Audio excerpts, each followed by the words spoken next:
Welcome to the Canoga Park Youth Arts Center's new series, Inspired by Spring, where each class will learn about something else that has to do with spring. Well, springtime often means going back into the gardens, finally, after a long winter. So when you go back in your garden, you may find you're not alone. And if you look carefully below the tulips, you might see what we call garden gnomes. Yep, I'm sure you've seen them. Red hat, long beard, hanging out in your garden. So today, we're going to do a garden gnome picture.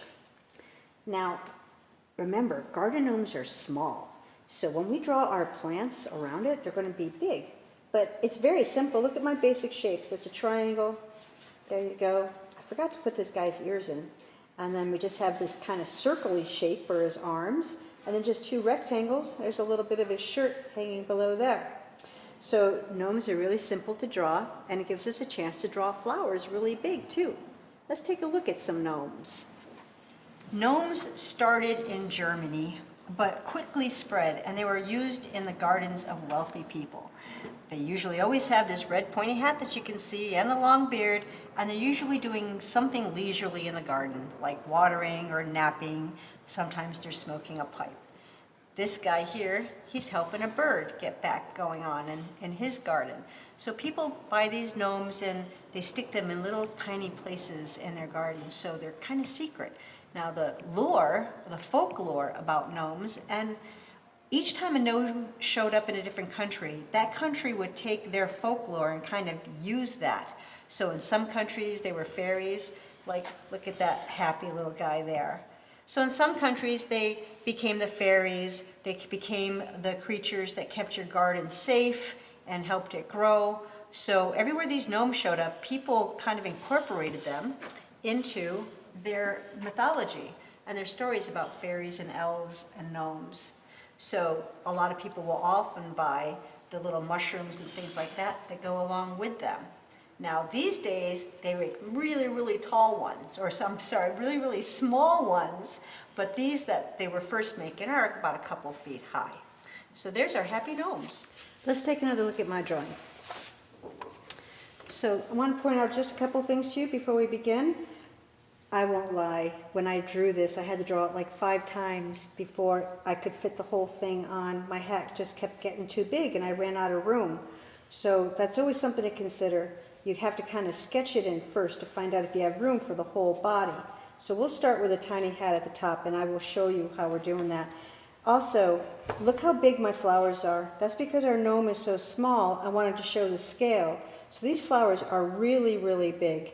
And I have my horizon line here of the grass, and then I wanted to kind of stylize it a little bit. I didn't really know what to put at the bottom, so I just put a whole big row of flowers along the bottom, and then my big mushroom.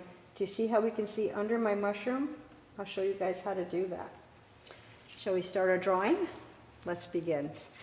Well, I'm going to start with the horizon line, but I'm going to do it very lightly because my gnome is going to be right over it and I don't want to have to erase all that stuff. So very light horizon line because it's a landscape, right? Now I'm going to start with my gnome. I'm going to make a very tiny-ish, and I can always go up higher if I want to. Here's my gnome's hat. And I'm going to put a little curve around the bottom because it's sitting on his head. So there's a little curve at the bottom. Now there's a little bit of band in between here where his eyes are. And then there's this other triangle, and we're just breaking this down to super simple shapes. We can go back later and clean it up some. So triangle at the top, triangle at the bottom. Now we're going to put in a couple of eyes. And they have really bushy eyebrows. So put in big, thick eyebrows. They look like caterpillars sitting on top of their eyes. There's an eye, and big old kind of Santa Clausy nose. And then we're going to just put a smile in here, right? And then there's where his mustache goes, right there. So I'm just putting a line that way and a line that way. So here's his mustache, and there his beard goes down. We're going to give him some ears, pointy little ears. There on the other side, like little elfy ears. And we're going to give him a little bit of cheeks. So we're going to put a couple round cheeks there. So that wasn't so bad, was it? Triangle at the top, triangle at the bottom. Put in the eyes, the nose, put the mouth in, throw some ears on, and we're done that. Now, we're going to do those shoulders I told you about. Remember, it's like a circle. You see the circle shape? I'm drawing it lightly. I'm sketching it, making sure he's got enough shoulders. Okay, so here's going to be his arms. So now here, his arms come like that. His arm come like this. Now there's the sleeve, and there's the other sleeve. We'll worry about the hands in a little bit.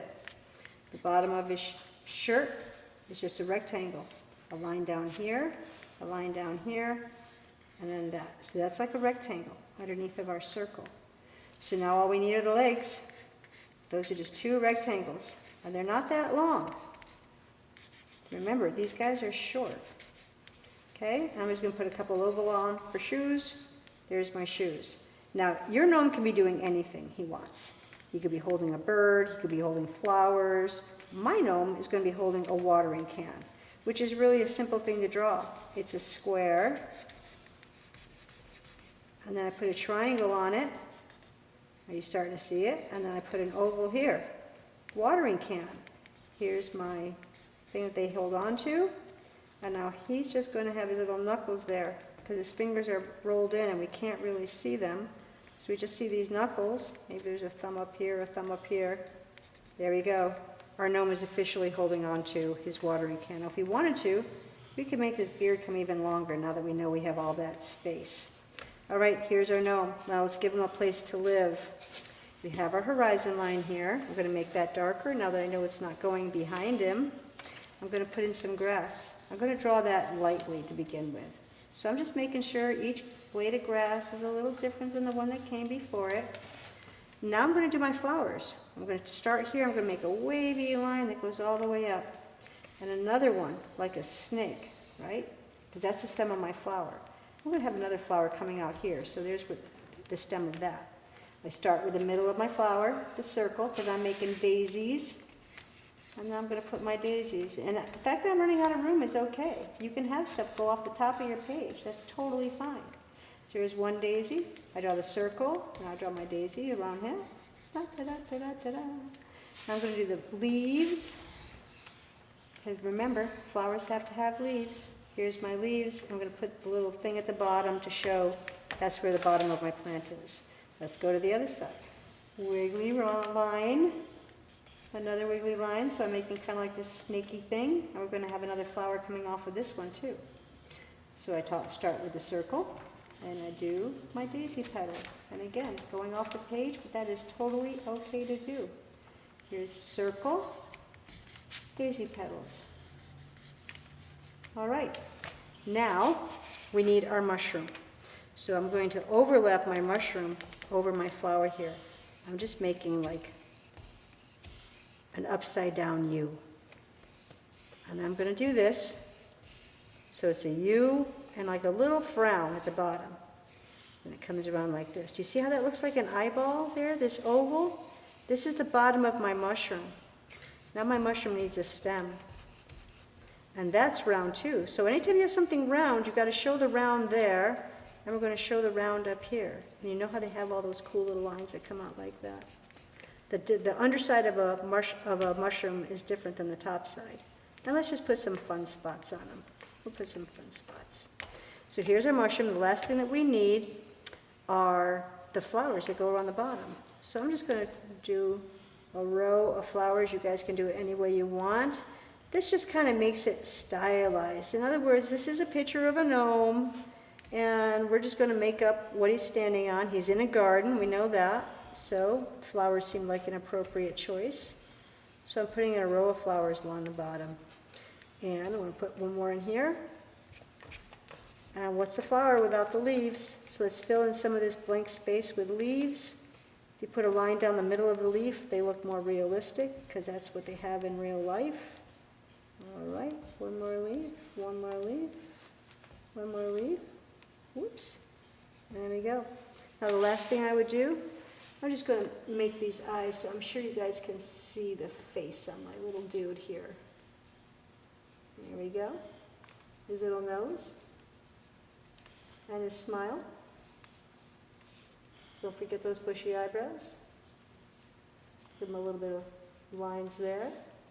Here's his hat. If you wanted to, you could make his hat kind of bend a little bit at the top. And he's got his ears and his cheeks. ears, and cheeks. Go back in afterwards and redraw your grass everywhere that it's not being covered up by a flower.